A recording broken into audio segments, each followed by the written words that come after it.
Stormé Delarverie went down in history as the lesbian who started the Stonewall Riots, the famous movement that liberated the LGBTQ community in the summer of '69.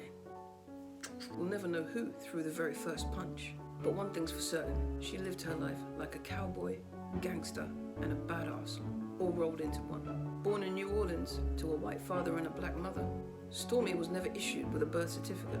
She was born in a time when interracial marriage was still illegal in many states. And to make things worse, her parents did not share a typical dynamic. Her father was a wealthy housemaster, and her mother was one of his servants. She was sent away, went into foster care, and was adopted at age 6, at which point her name was recorded as Viva Hublitz. Though she was light-skinned and very white passing, Stormé always identified as black, as a way to honor her mother. For most of her life, Stormé used December 24th, 1920 as her birth date, but it was later discovered that she was actually born in 1923.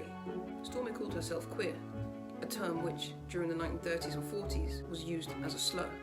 She was, in her own words, a Negro with a white face, and was the target of bullying and violence from both black and white children growing up. It was so bad for her that one time she was beaten up and left hanging on a fence by one leg. Her leg was injured so badly, she had a limp for the rest of her life. Stormé realized she was gay at age 18 and then experienced homophobic violence. Because of this traumatizing childhood, she was passionately against what she described as ugly. In other words, bigotry, discrimination, and bullying of any kind. Faced with bullying at every turn, she said, "Someone was always chasing me, that is until I stopped running." She was a fierce defender and protector, described as a warrior, and she was known to carry a handgun or two. In her early days, Stormé performed with the Jewel Box Revue, a touring company that championed racial integration, which at the time was remarkable. The revue featured 25 drag queens and Stormé as the only drag king.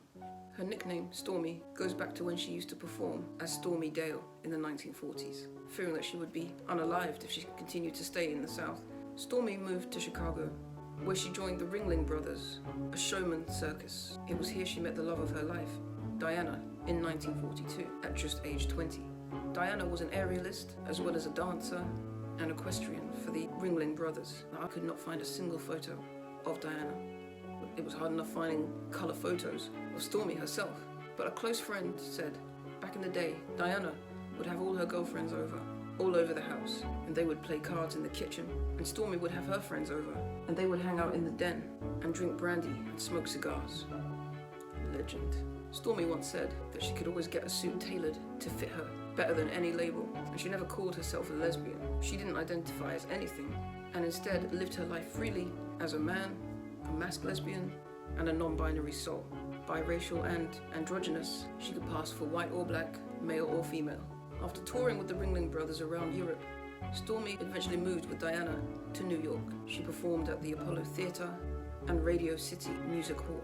Now, you're not going to believe this, but at the time, New York City had a law that required every single person to wear at least 3 pieces of clothing that matched the gender they were assigned at birth. At first, Stormé tried to abide by this law. She dressed as a woman on the streets and only did drag on stage. However, she was arrested twice while wearing women's clothing because police thought she was a drag queen. So she gave up trying to abide by that law, and as a result, she was often arrested and detained for wearing men's clothing. During one arrest, a police officer criticized her bow tying skills, so she asked him how to do it properly. He obliged, and from then on, Stormé always boasted that she could tie a bow tie perfectly without a mirror. Legend. Her style was undeniably iconic and revolutionary in society. Off stage, she cut a striking, handsome, androgynous presence that inspired other lesbians to adopt what had formerly been considered men's clothing only as a new stylish streetwear. Looking back, she's now considered to be an influence on gender non-conforming women's fashion, decades before unisex styles had become a thing. In the 1960s, when asked how she should be addressed, Stormé told people to use whatever pronouns make you feel comfortable. The people who knew and loved her knew her throughout her life as she, her, they, them, he, him. Some say that Stormé started the Stonewall Uprising.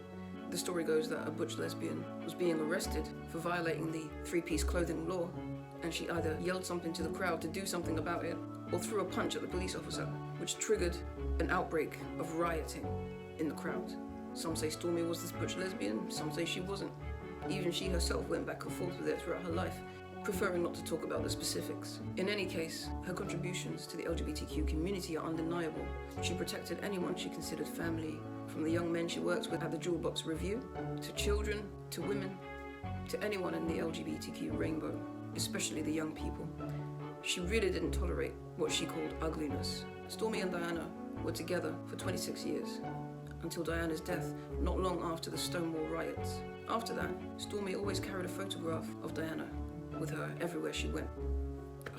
Stormé, who sometimes called herself Storm, left us very few breadcrumbs in terms of details about her life. Sometimes there were multiple versions of stories that contradicted themselves. For example, she told people she was once married and divorced and that she had children, but there was never any evidence of this, and she never elaborated on it beyond mentioning it to friends. Now, it's widely agreed that the fabricated stories were Stormé's way of rewriting the painful parts of her life and transforming them into memories that were less painful to her, especially given the separation from her family.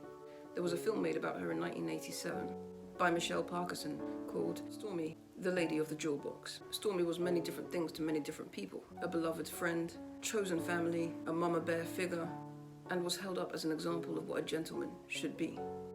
And let's not forget about her style. I mean, the style was styling, like legend. Look at that, sharp, elegant, just giving. Now, after Diana's death in the 80s and 90s, she worked as a bouncer for several lesbian bars in New York. She walked around with a gun that was concealed and was hard on anyone who was displaying any signs of ugliness towards her people.